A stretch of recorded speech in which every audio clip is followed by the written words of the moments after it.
And here is the Writer's Almanac for Saturday. It's the 9th of October, 2021. It's the birthday of Belva Plain, born Belva Offenberg, New York City, 1915, graduated from Barnard, degree in history. She wrote multi-generational family sagas of Jewish immigrants. And though the critics were not always kind to Belva Plain's books, one of them called the books easy, consoling works of generous spirit, fat with plot and sentiment, thin in nearly every other way, and almost invisible in character development. Nonetheless, readers loved them, and they were all bestsellers. Her first book, Evergreen, published in 1978, was made into a miniseries in 1985. It was a big bestseller.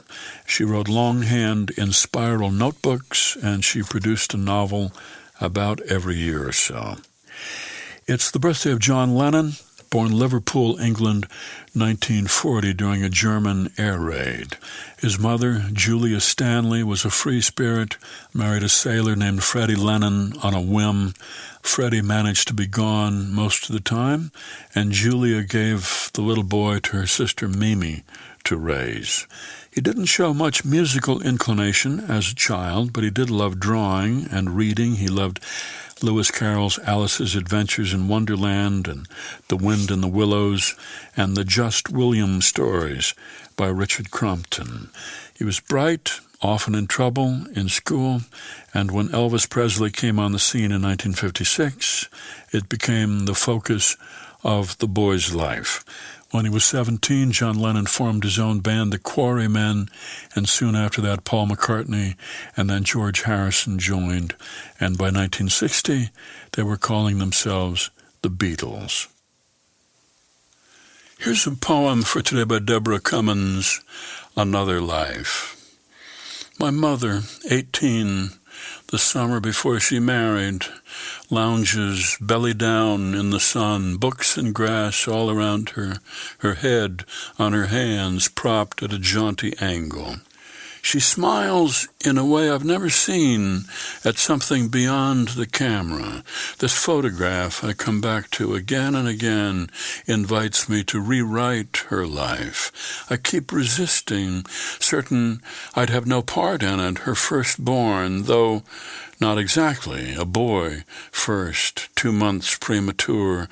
My brother, who lived 3 days, was buried in a coffin my father carried, the size of a shoebox, he said, the one time he spoke of it.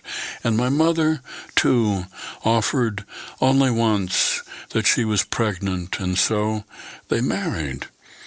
Drawn to this saw-edged snapshot, I'm almost convinced to put her in art school, single. She'd have a job in the city, wouldn't marry. There'd be no children if that would make her this happy.